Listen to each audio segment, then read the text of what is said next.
Am I live? Hey everyone. It's only day 2. We're going to play episode 2 of our original podcast in celebration of Hidden True Crime's 3rd birthday. And I'm already so excited. It's so fun to wake up and know that I get to be with all of you. It's like Boise all over again. Remember those that joined in for the lunch lives as well as the audio later in the day. It's fun to be able to do that again. So, hey everyone, let us know where you're from today for those of you listening live.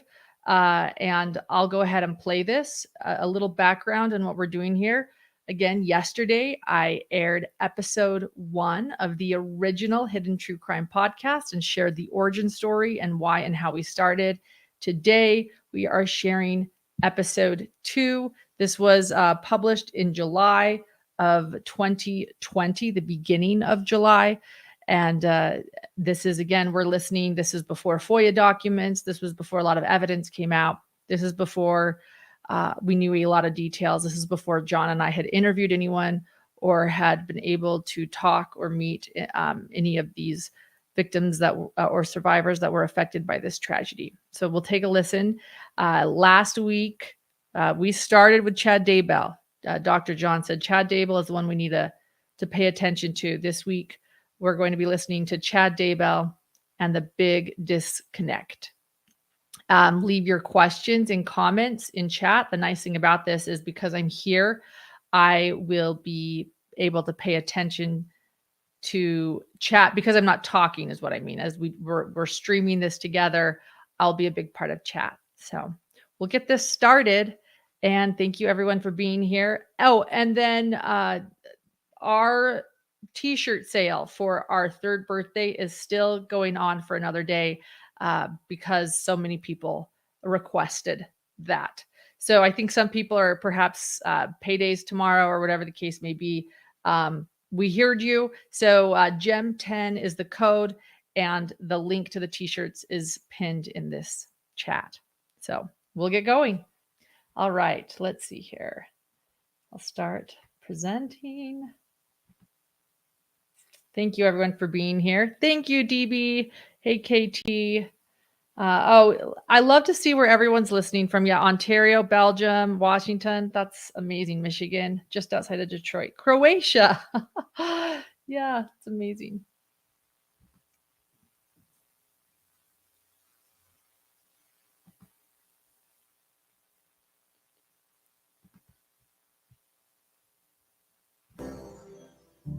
Hidden, a true crime podcast. A forensic psychologist and a journalist explore the hidden motives behind unthinkable crimes while examining our deepest fears along the way. Welcome back to our second episode of Hidden, where Lauren and I explore some of the hidden motivations behind unimaginable crimes. This is Dr. John Mathias. And this is Lauren Mathias. So last week, I mentioned I would discuss 3 elements that I think played a major role in Chad Daybell's eventual crimes. The first one we discussed last week, and that was a denial of being human. Over the weekend, we received information from Carl Danger that was quite specific about Chad Daybell's excommunication from the Mormon Church. And that information was interesting because we had already completed our podcast. And essentially what we learned was that Chad did indeed believe he was a prophet. That Chad not only believed he was a prophet, but apparently he believed he should be leading the Mormon Church. And that information was interesting to us because it confirmed this whole idea of Chad denying his humanness, denying his limitations, even showing so much grandiosity that he believed that based on his books and his ideas and his visions and his promptings that he should be in charge of the entire Mormon Church, which I believe is, 35 million members, 40 million members. Oh, you'd think I'd know that, but I don't. I'll pull it up. Anyway, let's just say this. He wasn't content being in charge of a ward of, 200 people in Rexburg. He wanted to run the whole show. So apparently 200 people wasn't enough. He believed that 35 million would have been more suitable. 16 million members. I just looked it up. That was just confirmation of what we talked about last week. So when I reflected on the last podcast, I actually thought about the myth of Icarus. And in the myth of Icarus, Icarus is imprisoned with his father. And in order to escape, they create wings made of wax and feathers. And his father warns his son not to fly too close to the sun. And he warns him not to fly too close to the ocean, because if he flies too close to the ocean, he'll drown. And if he flies too close to the sun, the wax will melt. And Icarus, when he took flight, was consumed by the experience. He flew too close to the sun, as the story goes, as we now know, and his wings melted and he fell to his death, drowning in the ocean. Obviously, this is a tale about hubris. And so the idea, Icarus, like Chad Daybell, denies or avoids the fact that he's human. He avoids his limitations. Flying too close to the sun is obviously a metaphor for avoiding our limitations. I would say in the case of Chad Daybell, not only did he deny the fact that he had wings made of wax, but I think he actually thought he was the sun. So, he wanted to oversee the entire show. So I guess that would be similar to wanting to run the Mormon church. Chad Daybell certainly wasn't content just flying to the sun. He wanted to own the sun and take it over. Another interesting moment this week occurred today when Lauren and I watched the hearing, the court hearing. There were charges of 2 felony counts, actually, to conspire to conceal evidence, 2 charges. So additional charges were being levied, and I couldn't help but notice that Chad smiled several times during the proceedings. Saw it too. And wow. Smug. That's what I thought. Smug. Yeah. Wow. If after the last podcast there's any doubts about Chad's avoidance of being human or his arrogance or smugness, then that was confirmation, because to smile under those circumstances just seems absurd to me. I might be willing to give him the slight benefit of the doubt and say maybe he smiled because he was anxious, but it certainly didn't come off that way. It certainly seemed like he was smiling because he knows something that none of the rest of us know, which who knows what that is, but I'm sure has something to do with his visions. And I'm sure there's plenty that we don't know that he knows. So the smile was just more confirmation of I think a lot of what we talked about last week with this whole idea of denying one's humanity. And I think if you deny that, I think the offshoot or the upshoot of that is if we avoid the fact that we're human and we have limitations, that can lead us in a lot of wrong directions.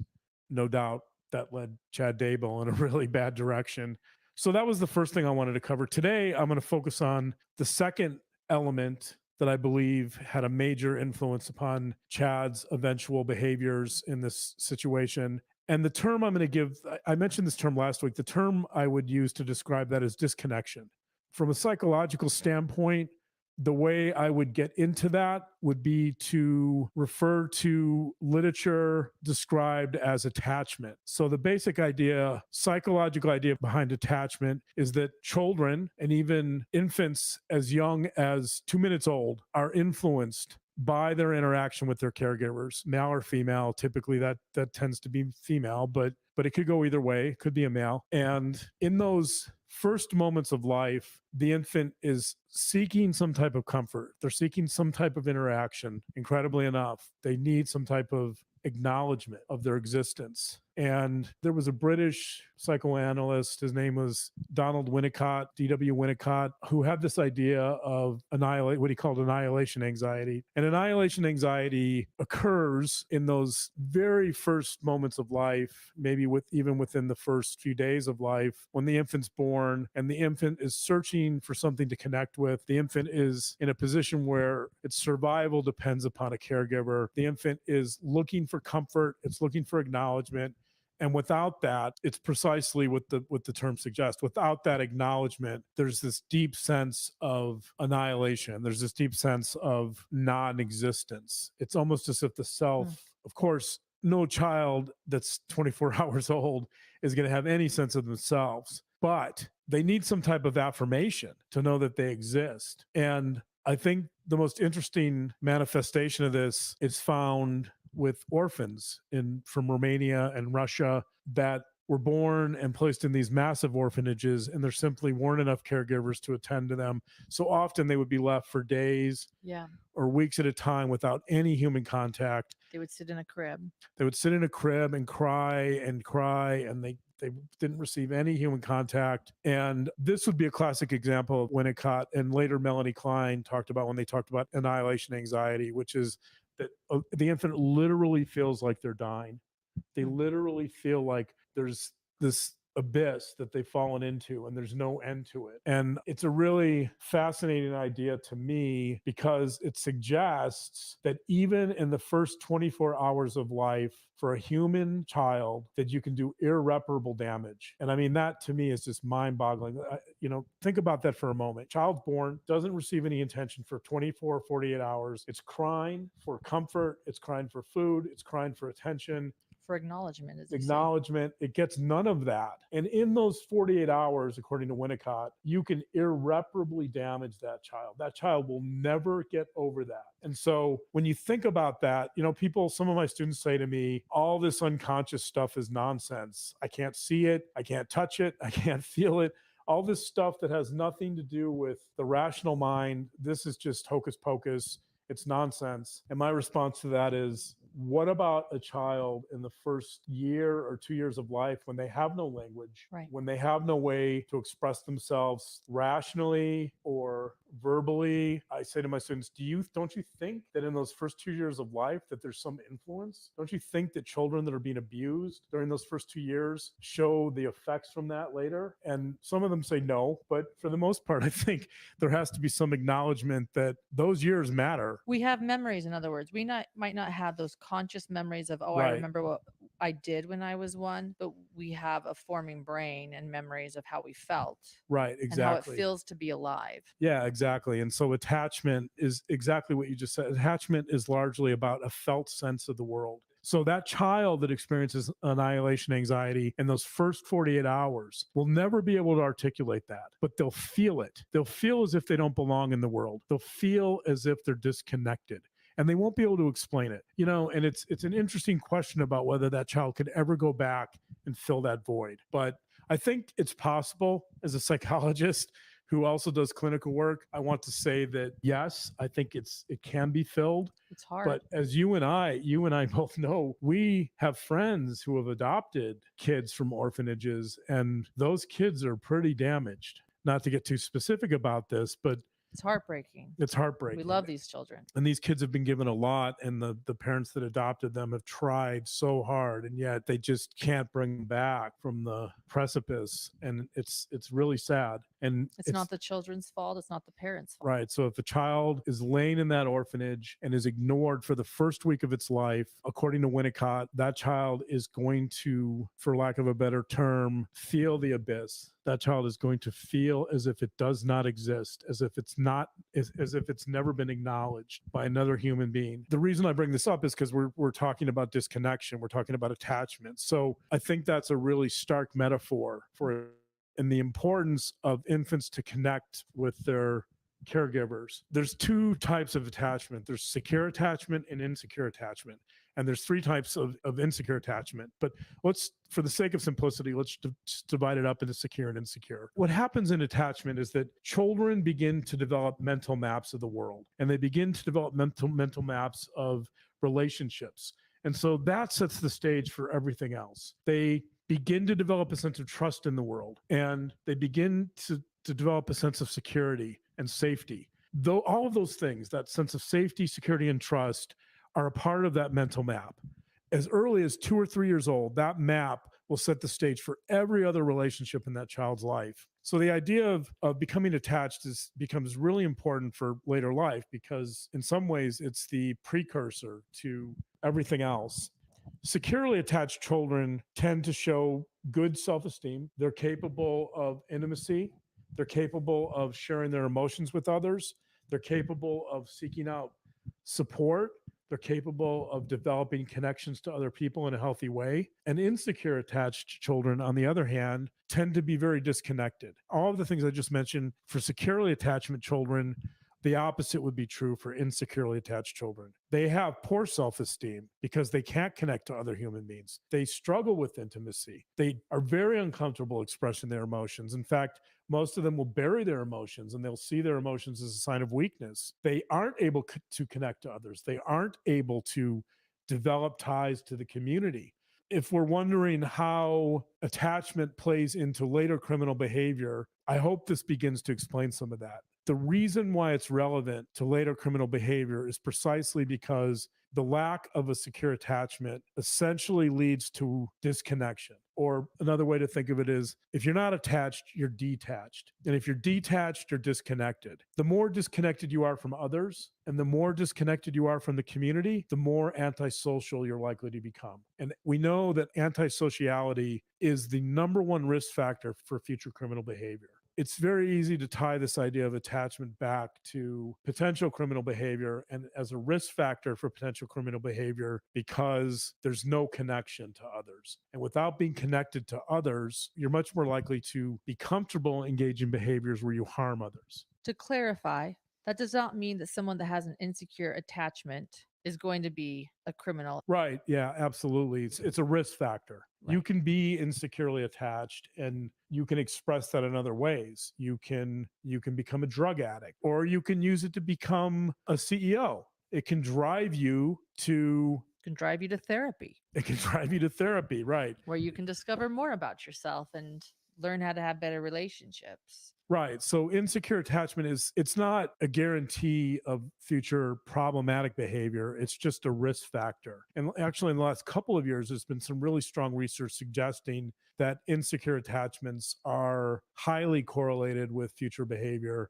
And I would say of all the assessments I've done in the past year, I would say every one of them, 100% of those, of the people that I've interviewed in the judicial system in the last year have had insecure attachments. And it's been a part of my report in every single case. That doesn't prove anything, but statistically it's significant. In talking about attachment, one of the more interesting experiments on attachment, and it's also kind of a heartbreaking experiment, Harry Harlow was a psychologist, came to prominence in the 1950s for experiments he did on rhesus monkeys. Notice how cautiously he enters the room. He's searching for comfort, but nothing relieves his disturbance. Some of you may have some familiarity with these experiments because any Psych 101 class would talk about these. Harlow wanted to figure out if he took two wire mesh monkeys and he put comforting cloth around one of them, and he gave the other one food, which one would the monkey be attracted to? Which one would the monkey spend more time with? And Harlow found without question that the cloth-covered monkey was more popular. Despite the fact that the wire mother nursed him, she could offer this infant nothing in the way of affection or security. The monkeys spent well over 90% of their time with the cloth monkey. They would go to the surrogate mother monkey with food only when they needed food, but they would spend almost all their other time with the terry cloth monkey. When Harlow was doing these experiments, it was a popular belief that children did not need human contact. The belief at the time was that children were spoiled, that they didn't need to be hugged, they didn't need to be comforted. And so Harlow set these experiments up to really challenge that notion. It was actually very controversial because Harlow started throwing around the term love, which in the 1950s was the height of behaviorism in psychology. And, using the term as emotionally loaded as love was not a popular thing to do. Frankly, Doctor, if it comes to a choice between wire and cloth, it's reasonable to expect that any child will go to the cloth. It's a matter of creature comfort, like a baby with its blanket. But is this really love? Well, what do you mean by saying that a baby loves its mother? Certainly one thing we mean is that it gets a great feeling of security in the presence of the mother. So Harlow received a lot of criticism. Of course, it didn't help that Harlow was sort of this mad scientist that had no emotion. Harlow would describe some of these experiments with a very detached scientific demeanor. I remember Harlow in some of these videos of the experiments, Harlow would, objectify the pain of these monkeys. A monkey would be in the corner cowering and clearly in pain. And Harlow would be like, and we now see that this monkey is clearly suffering. Flashing eyes, loud sounds, moving mechanical parts. All of these things are designed to frighten a monkey. Isn't that interesting? It's awful. Right. It's so Harlow, there's some Controversy there. yeah, there's some controversy. Some people even argue that Harlow, because Harlow was so harsh on these monkeys, that Harlow was the impetus for a lot of the animal rights movements. And certainly he was an impetus for animal rights and psychological research. Harlow is certainly no hero of mine, but on the other hand, But what did we learn from him? what we learned from Harlow was the same thing we learned from the orphanages. And by the way, this idea of annihilation anxiety is somewhat controversial because you can't experimentally prove this idea, because you can't grab an infant from a mother's arms at birth and put them in isolation, right? You can't throw an infant in a sensory deprivation tank for the first 48 hours of their lives. So there's no way to experimentally examine the impact of extreme deprivation on a child in the beginning of their life, because it's extremely unethical. So the best we can do is we can look at retrospective studies, or in some cases longitudinal studies of orphans that had very little contact in the beginning of their lives. Again, what do we learn from this? We learn that human beings need comfort. We learn that they need attention. We learn that they need nurturance. We know that humans respond to mother's cues. We know that there's an intricate dance going on between mother and child. We know that the mother is giving off a lot of facial cues to the infant, and the infant's reading those, and the infant's responding with their own cues. And so you've got this really intricate dance going on. That's the dance of connection. That's the dance that leads that child to either trust human beings or not. It leads that child to feel safe in the world or not. It sets the stage for everything else. If we're bringing this back to Chad Daybell, which of course we are, since this is my second variable in explaining Chad Daybell, the inner workings. He's finally getting the attention he always wanted. Yeah, Everyone's talking about Chad Daybell. Yeah. Even though every time I do one of these podcasts, my number keeps getting worse and worse. So I think I'm like a 6.666 dark. I think we're at 7. Let's just be honest. Yeah, 7. I don't know how. Did he go to 7? I don't think so. He gave a system. There are no 7s. I think Until 6 Dr. and change John Matthias came along. Yeah, I think 6 and change was about the worst you could do. So I'm like 6 and change. By the way, one complaint with our podcast is not explaining some background. So for those that aren't as familiar with the case, Chad Daybell created a light and dark scale to judge people on, which is tragic because he judged the victims. Tylee Ryan, 16-year-old Tylee, was a dark, in other words, an evil spirit. For those of you who may be listening that aren't as informed about the Daybell case, I certainly encourage you to get into some of the Facebook groups where these issues are talked about in depth. Let me try to tie this idea of attachment to Chad Daybell. The most obvious place I would start would be with his autobiography. After I read the autobiography, I closed the book and I thought, this is absolutely incredible. I spent, 4 hours and 200 pages reading this really nonsensical biography. But putting that aside, my first impression was that Chad barely talked about relationships. In almost every other autobiography I've read,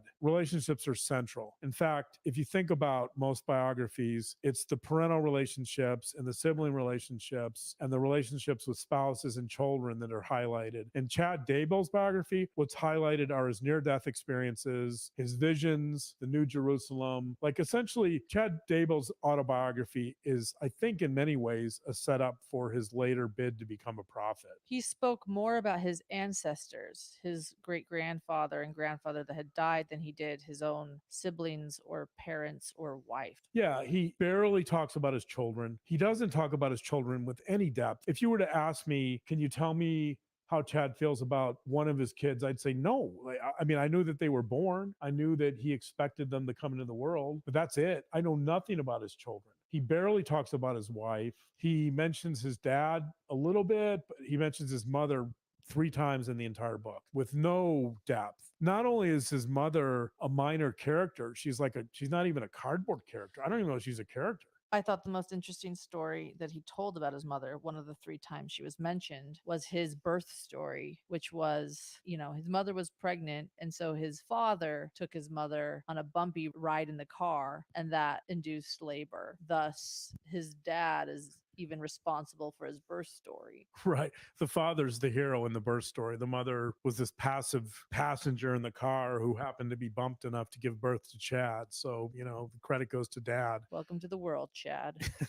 Another interesting moment in the book occurred when Chad talked about his wife's, he called it an addiction, but his wife's addiction to an app called Farmville. The interesting thing about that story was just the way Chad communicated with her. So they'd been married for 20 plus years. He notices that his wife is playing this game a lot, like all the time. In his mind, it's an addiction and it's a waste of time. So he wants to confront her about it. So what he does, he gets a vision or a prompting, her deceased grandmother saying, hey, Tammy's wasting her time doing this. You need to really get her off. He takes that vision and he goes to Tammy's mother and he tells the mother, hey, I got a visitation from grandma and she really thinks Tammy needs to stop this. What do you think? And of course the mother said, yeah, well, if grandma gave you this sign, then of course you better stop. So let's go talk to Tammy. So mom and Chad go to Tammy and confront her and they say, hey, grandma thinks this is a really bad idea. You should stop. So manipulative. And she stops because she agrees that, oh, well, if you're talking to my dead grandma, then of course this has to stop. That was the story according to Chad. Who knows what Tammy really thought? Right. But I mean, if you think about this in terms of attachment, the issue here is, why doesn't he just go talk to her directly? Why doesn't he just say to her, hey, Tammy, I noticed you're playing this game a lot. Are you depressed? Yes, because I'm married to you. Let's talk about this. What's going on? The reason why he doesn't go to her directly is precisely, it goes back to those issues I talked about with being disconnected or being insecurely attached, which is the struggles with intimacy, the inability to express emotions directly, the inability to, in some cases, to even identify emotions, the struggles to identify social cues, just that sense of disconnection. He doesn't go to her because he's not comfortable with it. So after 25 years of marriage or whatever it is, after 20 plus years of marriage to Tammy Daybell, his wife, he can't even go directly to her and express his feelings or emotions about his concerns because he's afraid, because he doesn't have that secure attachment. He doesn't feel comfortable enough to go in there and say, hey, are you depressed? Are you okay? I'm really feeling sad about this, right? Or something normal. I don't know, whatever. But he's incapable of that because he's not securely attached. So is that what creates the manipulation too? Because not only did he not do that, what he did do was incredibly manipulative. Yes, for sure. So people that are insecurely attached, they're going to struggle much more to express themselves directly. You're going to see much more passive aggressive type communication. If he's afraid of this type of confrontation with his wife, it's much easier to bring in, the ghost of Tammy's grandmother and to use that as a prop or a ruse to get her to act. If Tammy says, you know what, I want to play this game, I don't care what you think, he's not being rejected. And then let's just throw a cherry on top, the lack of self-awareness, because he would actually take this story, write it down, and put it in his autobiography like it was something great to share with others. Yeah, right. Chad discusses the story in his autobiography like this is a model type of communication. Right. It's just like you're really telling us this? I hope all of you readers out there, start invoking deceased relatives to use as scapegoats for communication, because that's what I do. With those closest to you, right? He actually sees it as a positive because it shows his gift to communicate with the dead and to relay messages from beyond the veil. Ironically, like Lauren and I sit here and joke about this interaction and find it funny because all we do is directly confront each other all the time. When you take two independent people, hopefully with some degree of emotional intelligence, sometimes there can be fireworks there too.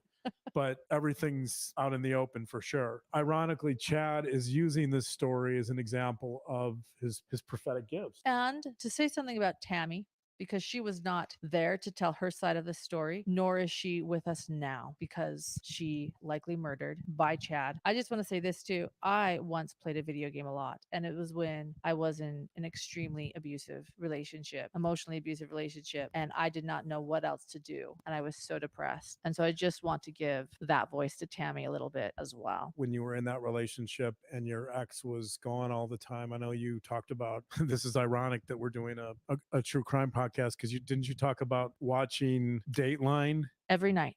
You watch Dateline every night. Every night. Right. So you became obsessed with true crime, and here we are doing a true crime podcast. And then I met John, and then I just was able to talk to him about all the Dateline episodes I had just watched and be able to move on and never need to watch one again until Chad Daybell.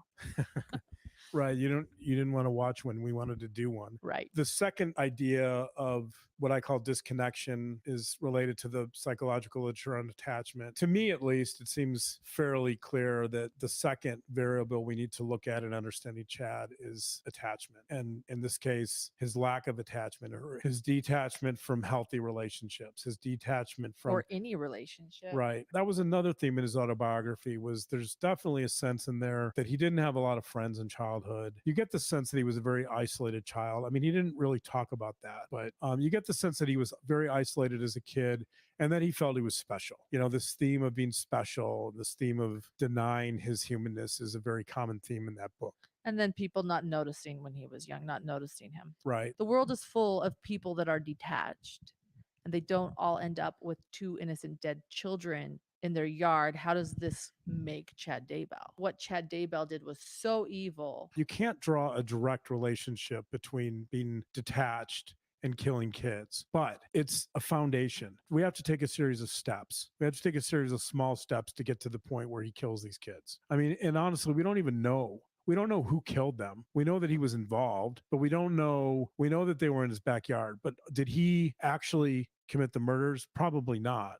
For those that aren't as aware as others, Alex Cox was Lori Vallow Daybell's brother who lived with her, and they believe that he might have been the one that killed the kids, but there was Chad who was involved, and there was Lori, the mother, who was involved. Right, we don't know who did what. To answer your question, I think we're building to a crescendo here, but we're setting the foundation. You know, the question is for me and for a lot of people, how does Chad Daybell get to the point where he can murder these kids? And so last week we started with this avoidance of being human. Mm-hmm. I think that's an important step because it allows God or a prophet. And then today we're talking about being detached or non-attached. Being detached, it puts him in a better position to get involved in a murderous scheme because he doesn't feel connected to these kids. He doesn't feel connected to other human beings. It's easier for him to do something like this or become involved in this because he doesn't have as much empathy as a normal person should have. He doesn't feel the compassion or sympathy or empathy that most of us would have. When I watch the Harlow experiments, it's very difficult. You know, I want to just run into the lab and pull Harlow out and say, what are you doing? You know, there's a lack of empathy there too, I think. And that's one of the things that people didn't like about Harlow. We're trying to put these pieces together.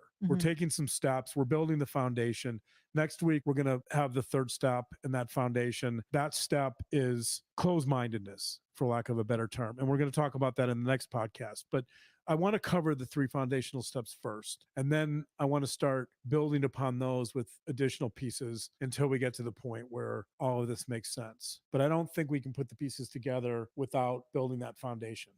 That makes sense. And thinking about this podcast this week, I thought about a little boy I worked with many years ago, over 20 years now. I finished grad school. This was one of my first jobs. I was working for the state in their early childhood services division. And my job was to work with little ones between the ages of 4 and 6, or in some cases 4 and 8. A lot of times I would go to the homes. There's a place in Southern Nevada called Child Haven, which is part of the DCFS, where they place kids that have been removed from the home temporarily. You know, many people in Southern Nevada refer to it as a type of orphanage. There was a little boy there. And before I talk about this, I should mention that anytime I'm talking about a case on this podcast, and I'll be doing this a lot, by the way, I'll be talking about clients. These are not going to be the names of the clients. The identifying information is going to be disguised. This case I'm talking about is the general tenor of this case is true. The specifics are going to be changed to protect the identity of these children and the people I talk about. So, speaking of attachment, Mom, where are you? Maybe I'll go take care of our little boy. Okay. And you tell this story and we'll be back. Over 20 years ago, I was assigned a case in Child Haven with a 5-year-old boy. And I remember receiving the case file the day before I was going to meet this little boy. Let's call him Bradley. It's not really his name, but for our purposes, I'm going to call him Bradley. I was supposed to meet Bradley. And I reviewed his case file, which was very lengthy at that point. He had been in and out of foster care for many years by then. A 5-year-old, which is unusual for a 5-year-old because he had been removed between 1 and 2 years old. And then he had gone to a number of foster care placements. He never found a home in any of those placements. He was back in Child Haven because in the previous week, he was living with the foster family that had a dog. This little 5-year-old, I don't know why, he was upset. The foster parents left the home, or one of them left the home for a little bit. One was somewhere in the home, but apparently not with him. He became extremely upset and he killed the dog. And not only did he kill the dog, but I'm not going to get into details, but he literally shredded this dog. It was horrific. There was blood all over the floor. I remember reading the case file and thinking, what kind of monster am I going to be working with? And that's a strange thing to think about a 5-year-old. I tried not to think that, of course, but it's hard to imagine a 5-year-old doing something as horrific as that. But he did. So I met with Bradley the next day, and he came across as a perfectly normal little boy. He didn't do well with the other kids. There was a playground in Child Haven, an outdoor playground. And I remember Bradley and I would sit on the edge of the playground and watch the other kids, and I would try to encourage him to go play, but he wouldn't. So getting back to this idea of being disconnected or detached, this is classic. Okay. He can't get in the playground with the other kids. He can't interact with them. He's not comfortable with them. I had to find other ways to engage with him. We played with blocks. They had toys there. I tried to talk to him. He had low frustration tolerance. He was a little impulsive, but you would never know that this was a child capable of killing a dog. It was never talked about with him directly. I think he was ashamed of it. Did you try to talk to him about it directly? No, I didn't want to enhance his shame in any way. Okay. I just thought if he brought it up, that would be fine, but he never brought it up.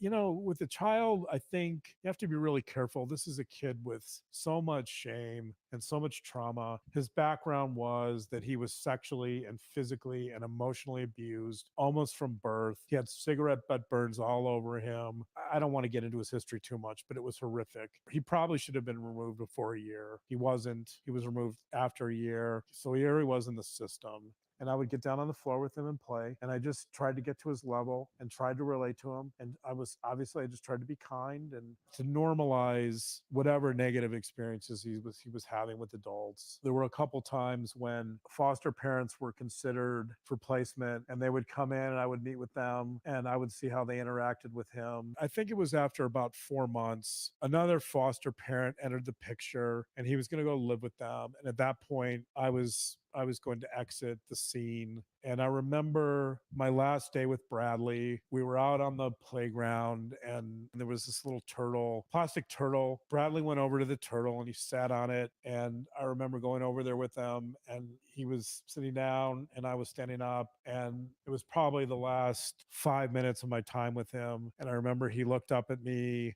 and he was so sad. And he said, Mr. John, could you take me home?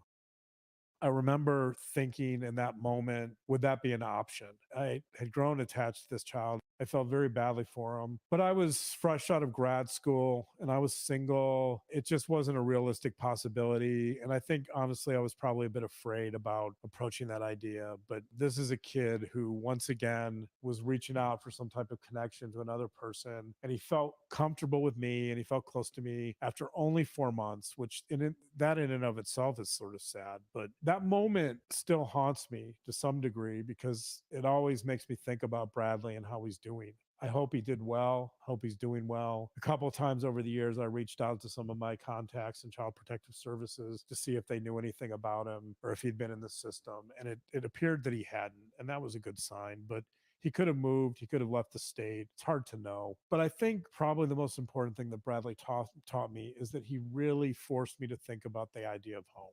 That Bradley was looking for a home. The only thing this kid wanted was a home. And when I say home, I don't mean a building. I don't mean 4 walls and a door. I don't mean that. What I mean by home is something more metaphorical. I remember I was up at a writers' conference in Idaho, of all crazy things, not far from Rexburg.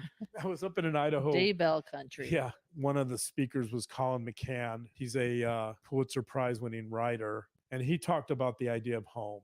And I remember it very well because it made me think of Bradley at the time.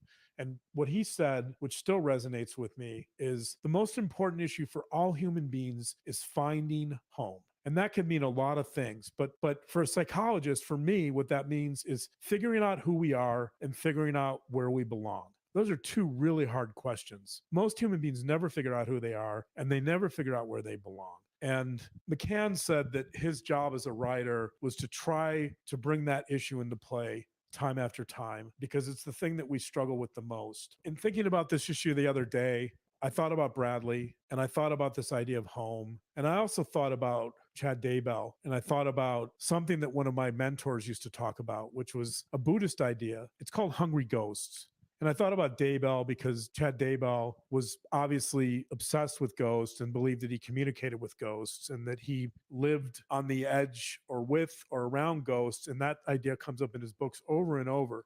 If you think about this metaphor of hungry ghosts, in Buddhism, the idea is that you're never filled. A hungry ghost can never be filled up. A hungry ghost can never be satisfied. You can give a hungry ghost all the food on the planet, it will still be hungry. You can give a hungry ghost all the wealth on the planet, it will still want more. You can give a hungry ghost everything, and the hungry ghost will never be filled up. The hungry ghost will wander the planet aimlessly forever, never finding a home. So I thought about Bradley, I thought about hungry ghosts, I thought about home, and tying this all back to this case, I think my thought was Chad Daybell was profoundly lost. Chad Daybell was a hungry ghost looking for a home. He was looking for a place where he could belong. He never found that place. Even though he was married with 5 kids, Chad Daybell was utterly lost. He was utterly orphaned from the world. And I think that when he received some attention for his books, when he received some attention from Avow, and when Lori Vallow comes along, I think for the first time in his life, Chad Daybell had some experience of what it felt to belong.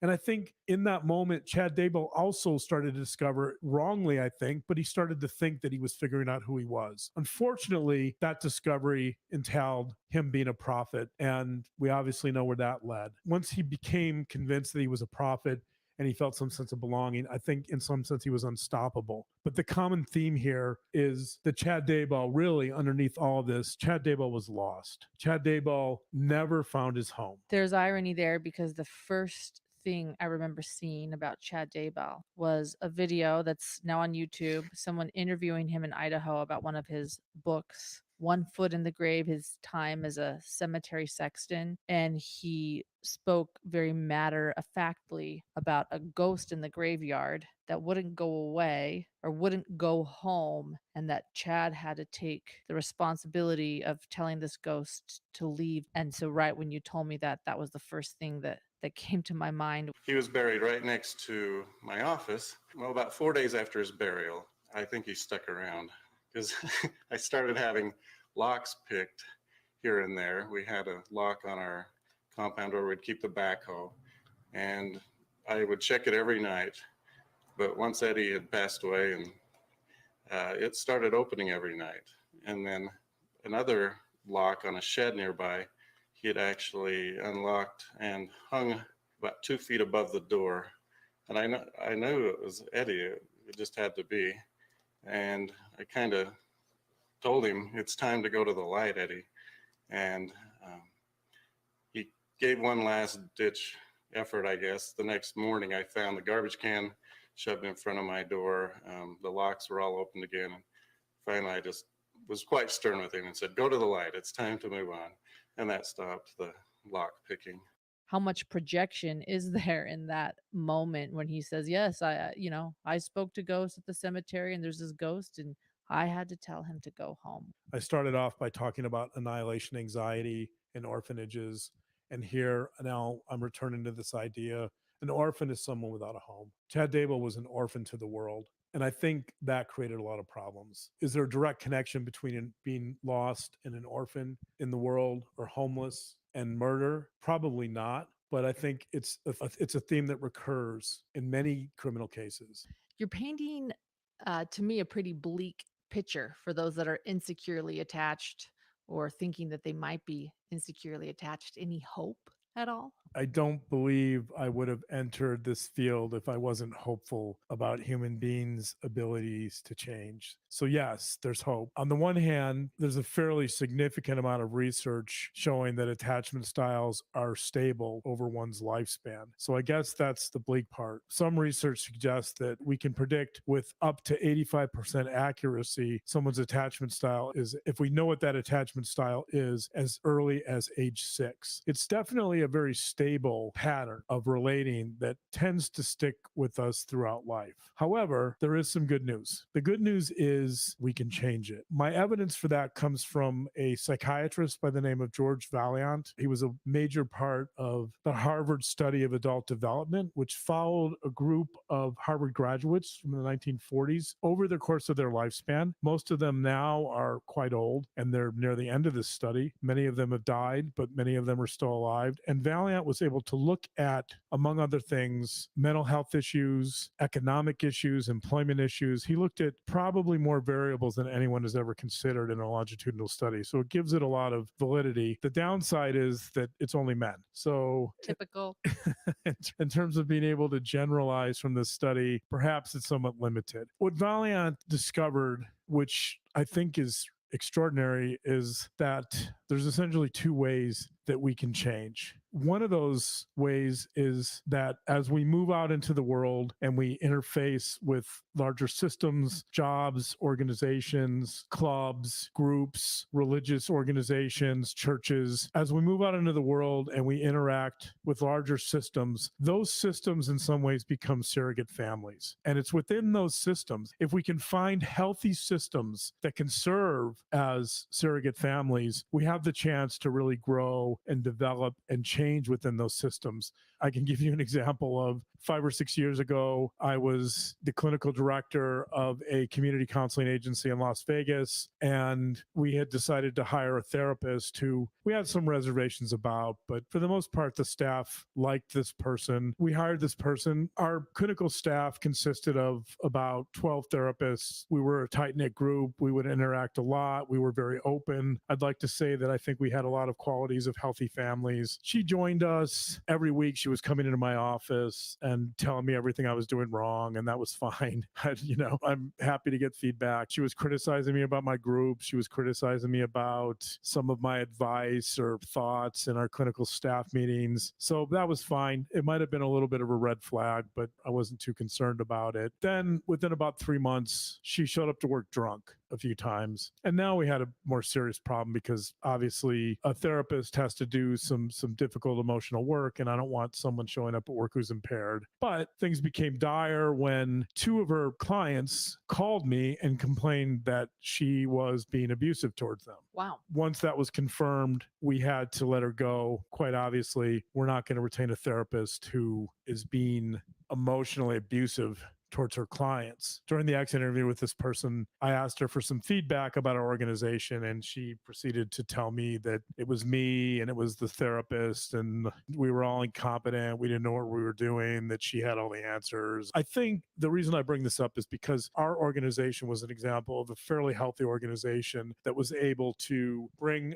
several therapists into the fold and at some level give them a chance to really examine themselves and to get healthier over time. And I think they would be quite open about the fact that that's what happened. This therapist, however, is a perfect example of someone entering a healthy system who's not prepared to adapt or change or look at herself in any meaningful fashion, and therefore is losing that opportunity to really change. I don't know for sure that this person was insecurely attached, but I could surmise that based on her behavior. So Valiant demonstrated in his study that the men in his project that found healthy systems on the one hand, and on the other hand, that found healthy relationships, that's the other keys. There's 2 ways you can change your attachment style. One is to find a healthy system with hopefully managers or leaders that are healthy and a group as a whole that's healthy and that can embrace you. And if there's certain areas where you need to learn and grow, you can receive some of that feedback and the system will be happy to adopt you or bring you into the fold and to improve your mental health. The other way is through finding a healthy partner. So many of the men in the study who had significant psychiatric problems early on and really struggled, when they found healthy partners, they became healthier. If they were open, again, the key here is they were willing to listen to feedback from their partners to change for the better. And what Valiant found is that many of the defense mechanisms that had been impeding their progress, such as denial, blaming others, rationalizing certain negative behaviors, Valiant found that these defense mechanisms became lessened over time and their ability to attach to their partners increased. The Harvard study of adult development suggests that we can change. It's difficult. The key is being open to feedback and being open to changing. If we interact with larger systems that are healthy, or we find partners that are healthy, we can move from an insecure attachment to a secure attachment. In fact, I have Valiant's book right in front of me. This is on page 370. And yes, Lauren will tell you that I do bring books and reading material to our dinner table every now and then. Don't even tell him to try Kindle. It is not allowed. We have bookshelves full of books. Yeah, this is not a Kindle. I'm not quoting it from a Kindle. I'm old school. I like the feel of a book. So page 370, this is one of his major conclusions. Valiant says the most important contributor to joy and success in adult life is love, or in theoretical terms, attachment. So there you go. Many of these men were not healthy and they became healthier. And the way to do it is to find healthier systems if you can, even though it's uncomfortable. Try to engage with these healthier systems through work, and or to find a partner or spouse or somebody who can love you and accept you for who you are and is willing to work with your flaws and your vulnerabilities and to help you become healthier. Well, Chad Daybell had a healthy partner. I do definitely think she was healthier than him. My question about her would be whether he was willing or open to learning from her. And my guess is no. Based on his autobiography, it appears to me that he had most of the control in that relationship. Although ironically, she ran his business. For the most part, he told her what to do. He told her how to do it. He told her when to do it.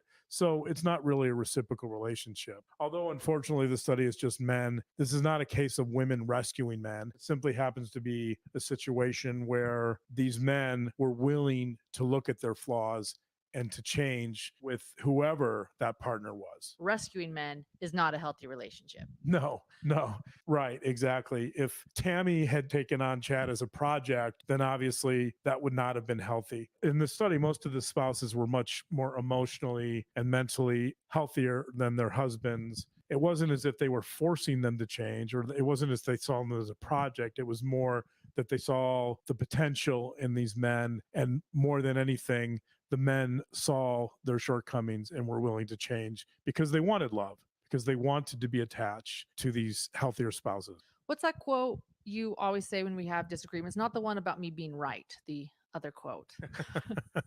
Right. The one about you being right is just a given.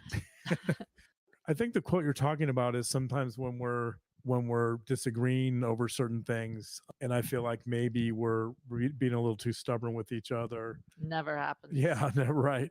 Neither of us are stubborn. I don't know where our son got it. Yeah, right. I don't know why our son is so stubborn. I have no idea. The quote comes from E.M. Forster, a well-known British novelist who wrote a number of well-received books. The quote is "Only connect." I think it's a great quote because it says so much with only 2 words. So in a lot of Forster's work, he discussed issues around ethnic and racial divisions, issues around aggression and violence, issues of men and women and how they relate to each other. And his solution to all that was only connect. He saw connection as love. He saw connection as compassion and acceptance and understanding. And so, since we're talking about crime, Forrester often perceived love as the force that could counteract violence and aggression and division. To him, disconnection would consist of social and psychological alienation, and connection would be the opposite. And I think if you look at the Daybell situation, obviously you're talking about someone who was immensely disconnected in every way. So if you ask me, I would say he's disconnected from himself. He's disconnected from the larger community, although obviously he tried to create his own community. You know, the story of him lecturing the Bishop Rick about how he was a prophet shows how utterly disconnected he really was. We learned about that story from Carl Danger. He runs one of the Facebook groups that I would recommend, True Crime Underground, Lori Daybell, Cult Mom. Chad Daybell was completely disconnected from himself. He was disconnected from the larger community that he longed to be a part of. Also, I would say that he was disconnected from reality. If you're disconnected in all those ways, there's probably trouble brewing on the horizon. And obviously, we know that there was. And that's where this quote, only connect, comes in. I think the antidote to disconnection is to only connect. That's a quote that I throw out a lot. It reminds Lauren and I, hopefully, sometimes that connection is more important than disconnection. It's a goal we always work towards in our relationship. I think if I had to throw out a closing thought, it might be that quote, to only connect. I think that if Chad Daybell had learned that lesson, not only would we not be doing this podcast, but a number of lives that never should have been taken would have been saved. If I had a wish for our listeners, it would be to stay open, to keep going, to find where you belong, wherever that is. It could be anywhere. Could be anywhere, but not in Chad Daybell's cult. Yeah. Well, especially if you're Chad Daybell. My wish would be to keep going, to try to find that place where you belong, to try to figure out who you are, even if that's a really difficult journey. If we find that place we call home, I think it brings us a certain amount of peace and contentment. I feel reasonably confident in saying that Chad Daybell never found that place. I think he may have thought he did, but it's hard to imagine that there was anything but turmoil in Chad's life. And so I think if you can find some measure of peace and contentment and joy in your life, I think that's what I would call home. On that note, dinner is coming to an end. It was a longer dinner tonight. Right. Last week, I think we had like 2 courses. This week, we had like a 5-course meal. I didn't notice a lot of people leaving early. Yeah, thank you for those who stayed. And if you did stay through dinner, we are up now on iTunes, Spotify, Stitcher, Google Play. Is that right? And so if you listen to any of those, if you wouldn't mind leaving us a review, that would mean a lot. We do want to continue doing these and hope that you'll continue listening. And we love the feedback. Thank you for all the feedback. Thank you for all the great questions. Many of your insights have been amazing. They've been totally consistent with some of my thoughts. And I've just been really impressed by the community of listeners out there who have so much insight into this case. If we can make this into a dialogue at some point about this whole situation, I think that would be really fantastic. Also, we now have a Facebook page, Hidden, a True Crime Podcast, as well as a Twitter account at Hidden Crime. Please go like us there and share with your friends that there is a seat for them next week. And we hope you'll join us next week. We'll have a seat open. Good night. Good night.